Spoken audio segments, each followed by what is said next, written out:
The deranged activist group Ruth sent us doxed the Supreme Court and endangered them and their families' lives. And for political reasons, the Biden administration refuses to condemn this. But America's favorite governor, Ron DeSantis, has decided to do something about it. Now, between 2001 to 2018, the U.S. free trade with China eliminated 3.7 million American jobs from the economy, out of which 2.8 million were lost in American manufacturing. Trump imposed tariffs to fix this massive problem, but now they want to undo them. Okay, my friends, let's take a closer look together.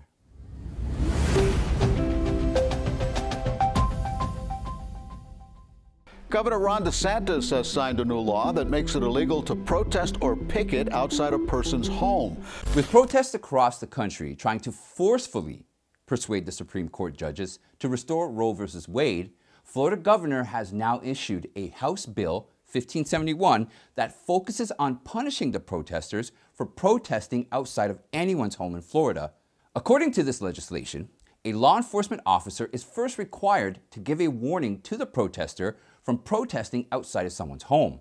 And if they fail to comply, then the officer has the right to prosecute them and punish them as a second-degree misdemeanor, which has a penalty of up to 60 days in imprisonment and a fine of up to $500.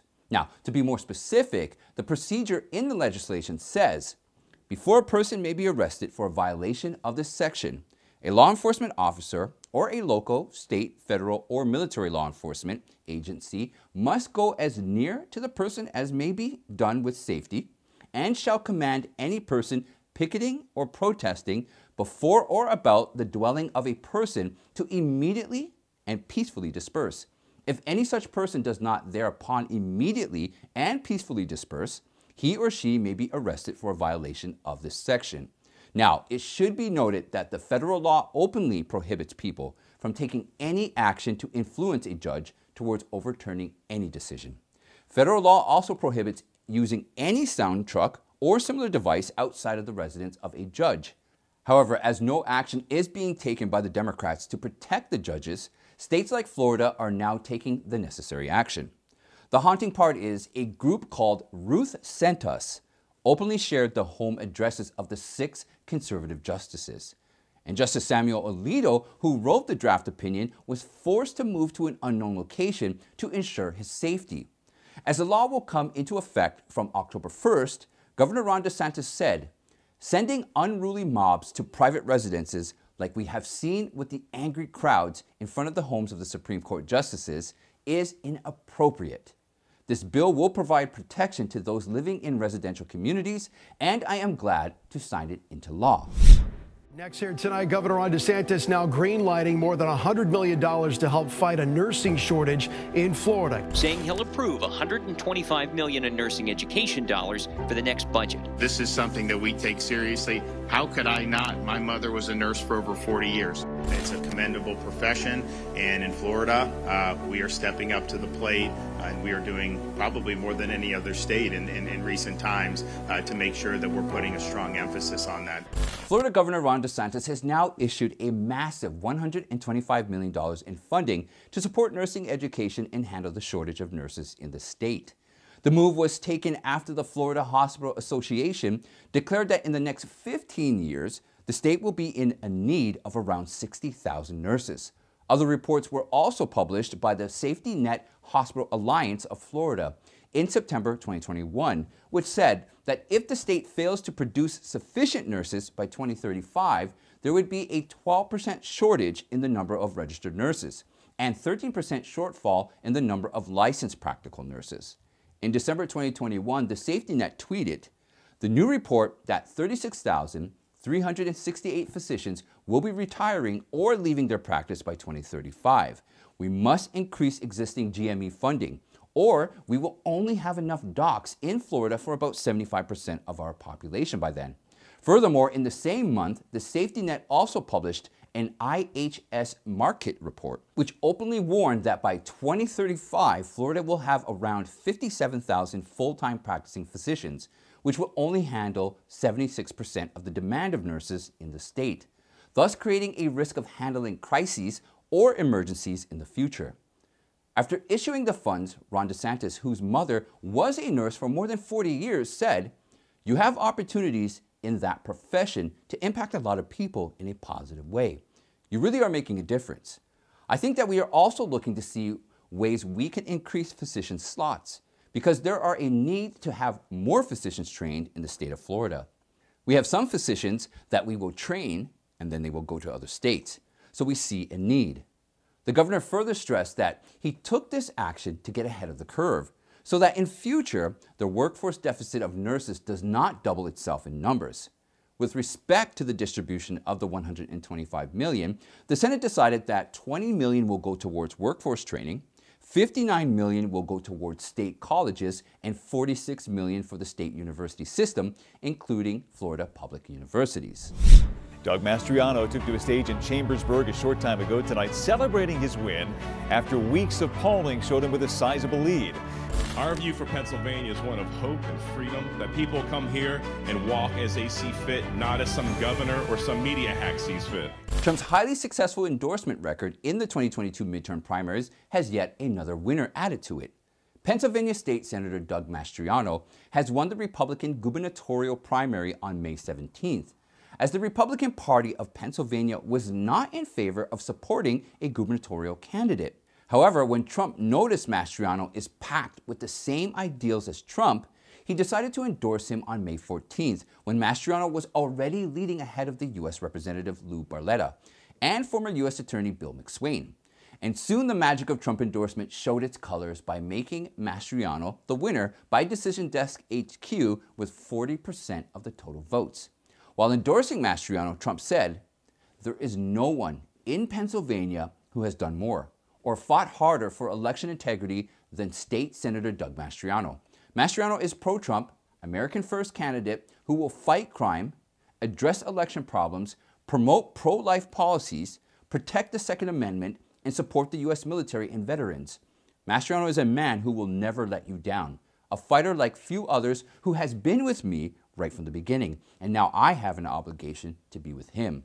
If we talk about the actions taken by Mastriano, he was the one who introduced a legislation that focused on banning abortion after 6 weeks and removing exceptions of rape, incest, or the mother's health.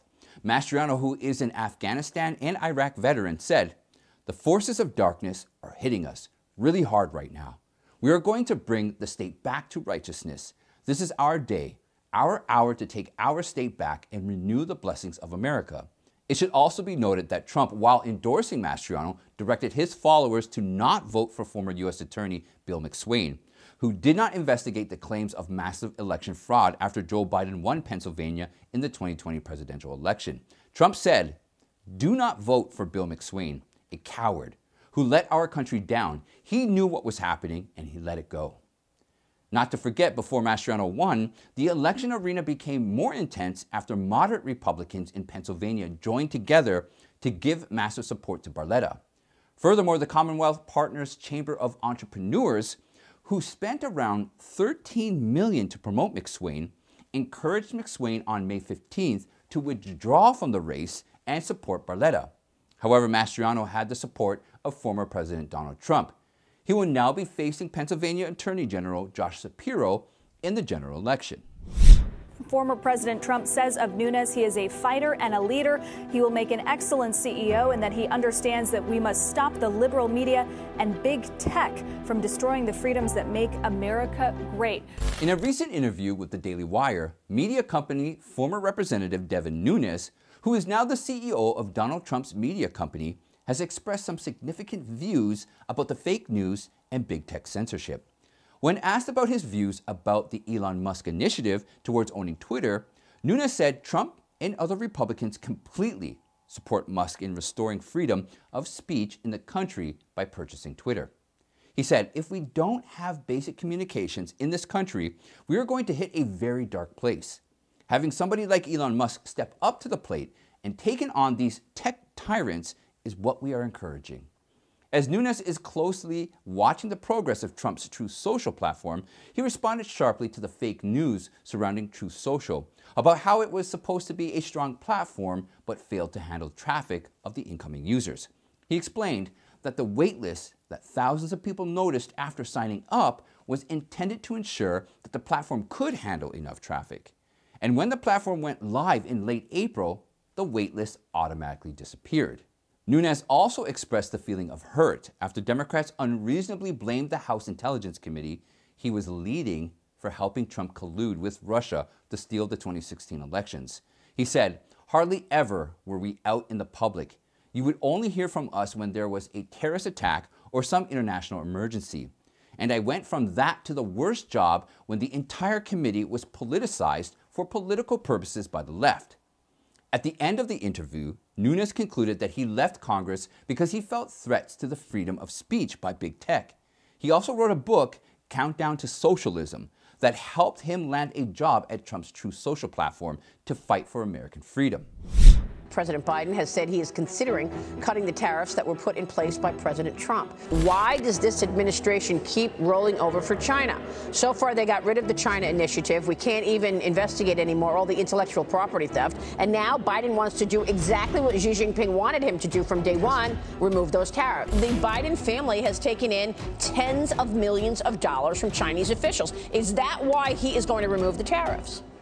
As the Republicans and the entire intelligence agencies are constantly fighting to protect American citizens from the rising threats from China, some of the economic globalists hiding in the Biden administration are now trying to remove tariffs from China-made products. The Chamber of Commerce is also trying to influence Biden to consider initiating free trade deals with China and other countries.